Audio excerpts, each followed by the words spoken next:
Hey guys, and welcome back to the channel. So on today's video I wanted to go over a few upgrades that we made to the Jeep Gladiator for Jeep Beach. Had a good time there, got back. Also wanted to give a quick initial impressions of the KC lights I put on there. Today's background channel is Matt the Greeter. Matt has a great channel.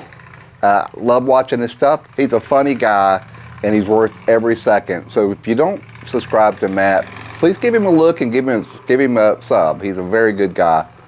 Okay, so first off, I'm going to make this quick. I put the General Grabber 35-inch tires on it. I did that for a reason. For one thing, you don't see a lot of people with it. Everybody seems to like the Nitto tires, which is really what I was going to go with. So I put the grabbers on there. They're red letter. I think they're probably about the only red letter tire that I know of, and I just thought it might look good with this, and I just don't see them that often. So more hardcore, actually. More hardcore for rock crawling and off-road people, I've noticed, use the grabber if they're hardcore. But if they're more for show, they use the Nitto, which Nitto makes a great tire, so not throwing rocks at them. I got the Teraflex wheels. The neat thing about these is it has a, your air nozzle is hidden behind that cap so it doesn't get ripped off on the trail. And then the other side of it, it has a ability to air down. So you can air down, you can set it for whatever you want to air down to when you're off-roading.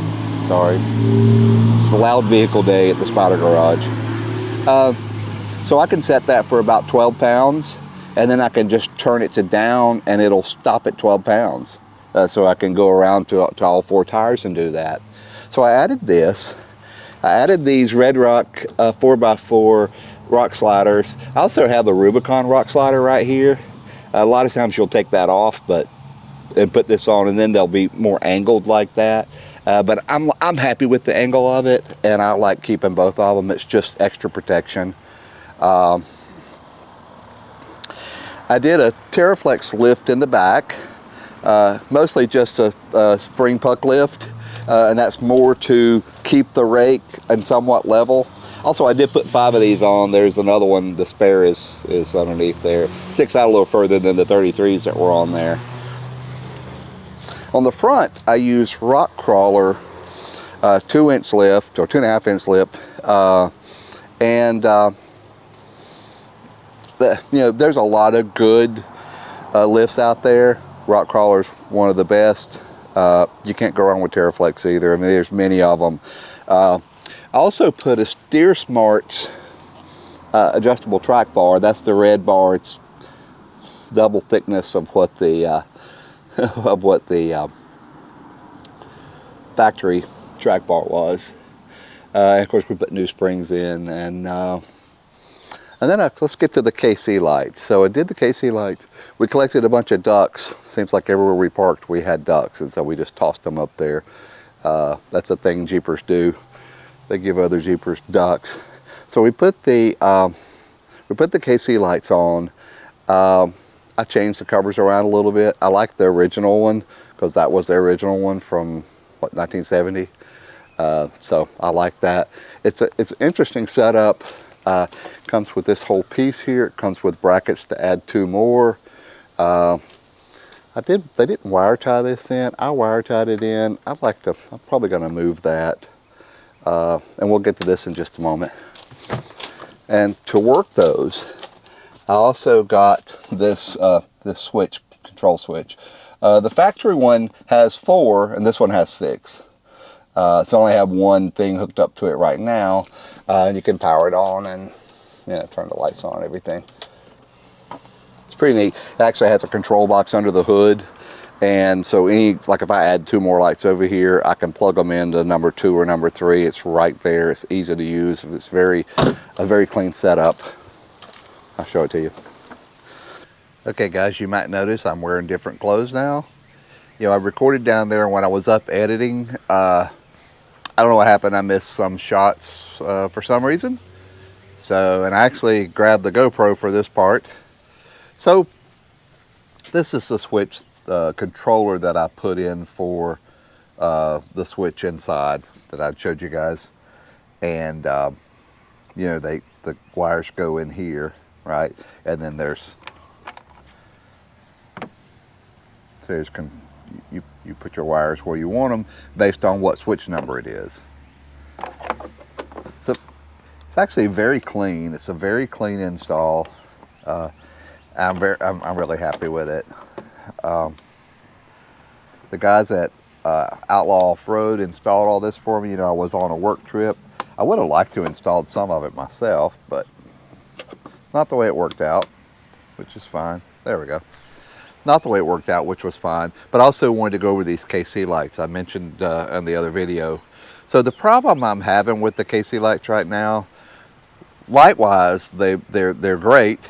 I don't think there's any brighter than the KCs. So they call them daylighters for a reason, because they're really, really bright. The problem I'm having with the KC lights right now,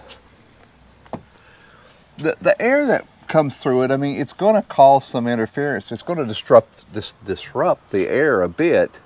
That's just the nature of the game. And really, the ones with the square lights have, I think, more problems because they get a whistle that I don't get at all.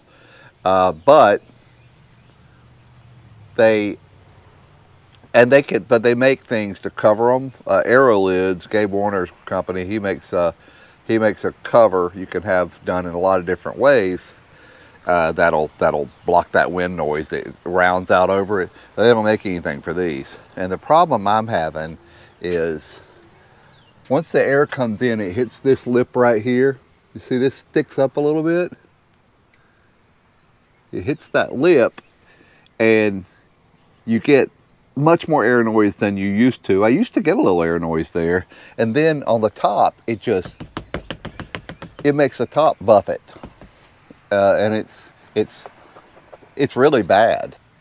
It's me and the wife having to just about yell when you drive, you know, about a 9-hour trip with bathroom breaks. You drive about a 9-hour trip, and if you take the top down, it's not so bad. I mean, that's a different wind noise that you get with the top down, but you know, it's convertible at that point.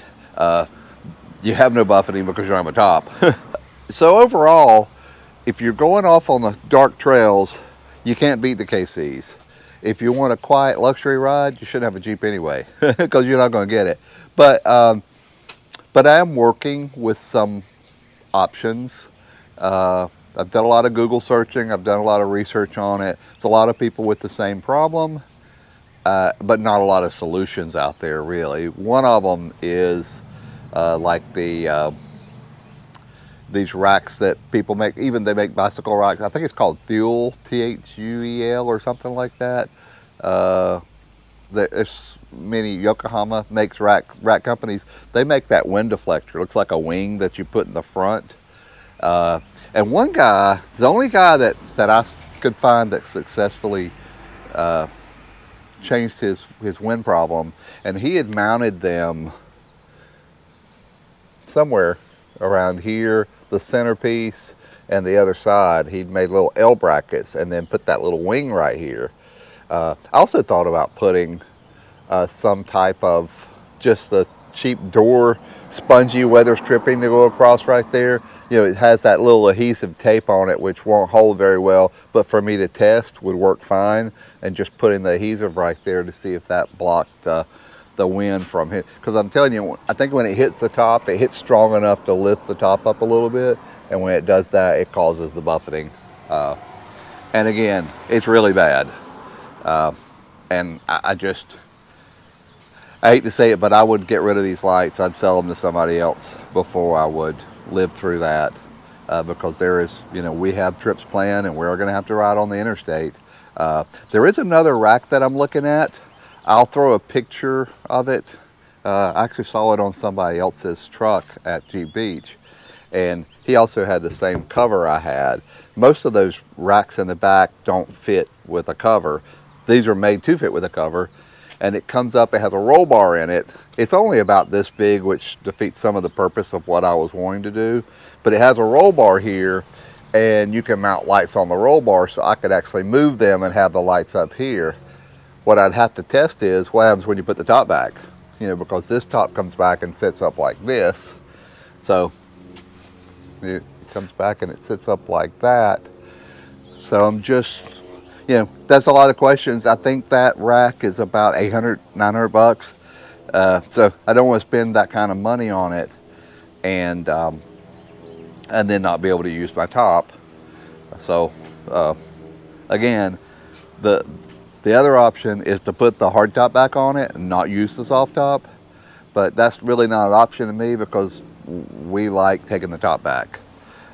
With the hard top, it has those freedom panels in the front that are hard. It takes a minute or so to take off, and then you have to put them somewhere, which with the truck bed, you know, you just don't want them to get scratched up, so they come with bags. I think I might have mentioned that in the earlier part of the video, but I don't want to do that if I don't have to. The third option, as far as the tops go, is to put half the top on, and then they make a twill covered top that goes, soft top that goes to here. Then you got the hard top back, and that flips up. But would I have the same issue if I put that half little soft top on there? I know that every single person I've ever met that added that, Best Top makes it, that's added that top, loves it. So don't know. There's a lot of options, but we'll pick one and see what works best for us.